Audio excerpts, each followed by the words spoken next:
नमस्कार मैत्रिणींनो, आस्वाद गुड टेस्टमध्ये आपले खूप खूप स्वागत आहे। आज नवीन रेसिपी घेऊन आले आहे। तांदळाची भन्नाट झटपट होणारी अगदी गडद अशी ही रेसिपी।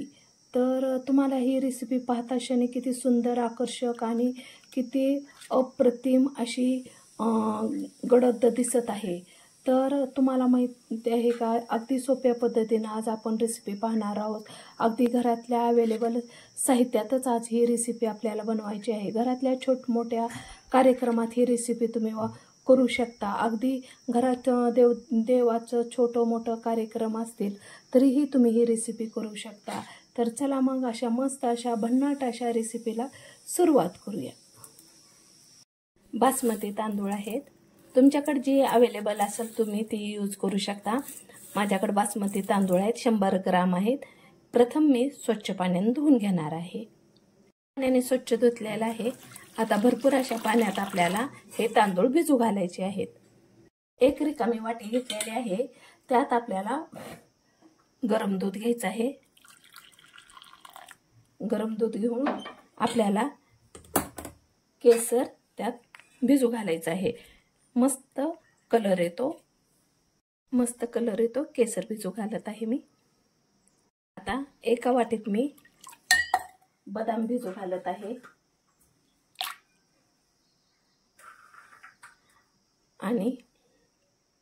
आणि एका वाटीत आपल्याला काजू, मनुके भिजू घालायचे आहेत।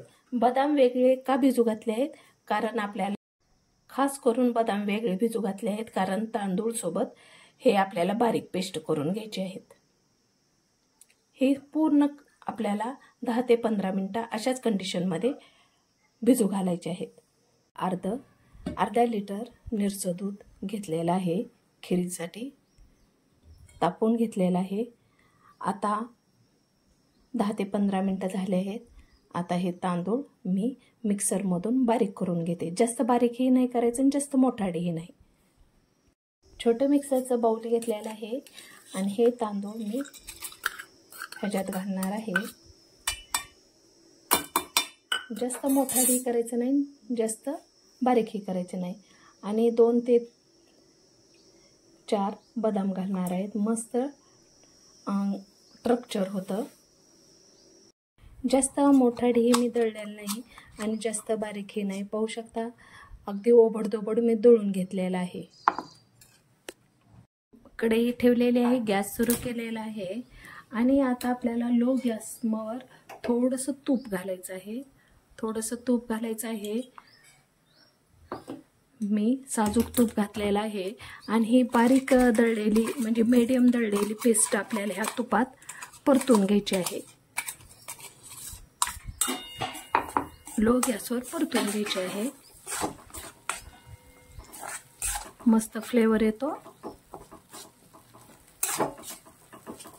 अगदी 2 मिनिटं आपल्याला परतून घ्यायचे आहे, जास्त वेळ घ्यायची नाही। आणि 2 मिनिटं झाल्यानंतर आपल्याला दूध घालायचं आहे। साही सगट दूध घालत आहे मी पूर्ण अर्धा लिटर दूध घातलेलं आहे। पहा, ही पूर्ण प्रोसेस आपल्याला लो गॅसवर करून घ्यायची आहे। आता मी मिक्सरच्या टोपणचंही सारण ह्याच्यात घालत आहे।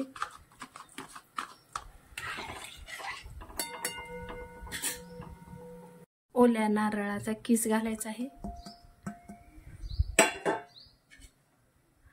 अशा प्रकारे तसंच आपल्याला जे आपण ड्रायफ्रूट्स भिजू घातले होते, काजू आणि मनुके, ते आपल्याला ह्याच्यामध्ये घालायचे आहेत शिजण्यासाठी। परत केसर दूधही आपल्याला, आता पाहू शकता कलर मस्त चेंज झालेला आहे। केसर दूध मी घालत आहे आणि उरलेले बदामही मी घालत आहे। अशा प्रकारे पूर्ण मी सारण घालायचं झालेलं आहे। आपल्या वस्तू आहे। आता मी साखर घालत आहे। तुम्ही तुमच्या आवडीनुसार कमी जास्त प्रमाण घेऊ शकता आणि आपल्याला लो गॅसवर असंच सतत हलवत 15 मिनिटं शिजू द्यायचं आहे.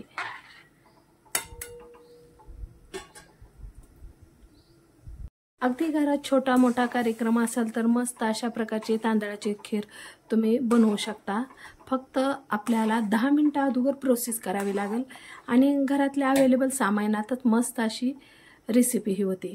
पाहू शकता हळूहळू कलर चेंज होत आहे दुधाचा आणि आपली खीर ही घट्ट होत आहे. तर आपल्याला ही पूर्ण प्रोसेस लो गॅसवरच करायची आहे. विलायची पेस्ट घालत आहे. मस्त आता आपली गडद अशी खीर होत आहे. पाहू शकता तुम्ही एकदम मस्त. 10 मिनिटं झाले आहेत. 5 मिनिटं राहिले आहेत. लो गॅसवर अतिशय सुंदर अशी झालेली आहे. गाठी गुठळ्या वगैरे काही नाही आणि ड्रायफ्रूटही मस्त असे फुलले गेलेले आहेत. पाहू शकता किती सुंदर कलर आलेला आहे आणि अप्रतिम असा सुंदर सुगंध येत आहे. फक्त आपल्याला एकच करायचं आहे, लो गॅसवर शिजू द्यायची आहे मस्त 15 मिनिटं. पहा किती मस्त ड्रायफ्रूट ही आपले आहे त्यापेक्षा जास्त फुगले गेलेले आहे. आणखीन 5 मिनिटं मी शिजू देणार आहे. ड्रायफ्रूटमध्ये तुम्ही चारोळीही घालू शकता. मस्त अशी भिजवून घालू शकता किंवा डायरेक्टही तुम्ही दुधात टाकू शकता चारोळी आपल्या आपल्या आवडीनुसार. पाहू शकता किती सुंदर आळून आलेले आहे.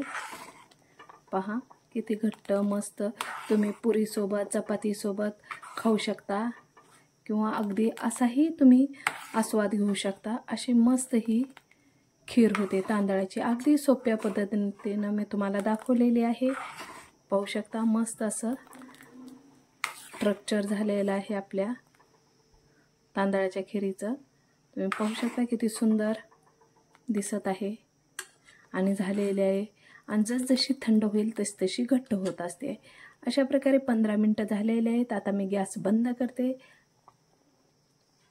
एक प्लेट घेतलेली आहे आणि एक वाटी घेतलेली आहे. तर आता तुम्ही पाहू शकता आपली खीर कशी झालेली आहे. पहा किती मस्त झालेली आहे. अगदी मी तुम्हाला दाखवत आहे जवळून.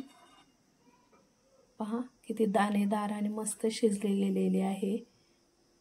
आणि ही खीर तुम्ही चपातीसोबत पुरीसोबत अगदी कोणत्याही फंक्शनला मस्त करणारी ही रेसिपी आहे. पाहू शकता किती सुंदर आपली ही रेसिपी झालेली आहे. मैत्रिणींनो, तुम्हाला ही रेसिपी कशी वाटली ती कमेंट बॉक्समध्ये लिहून पाठवा. अगदी थोडी जरी आवडली तरी लाईक शेअर सबस्क्राईब करायला विसरू नका. अशाच नवीन रेसिपीसोबत पुन्हा भेटूया. Bye, take care.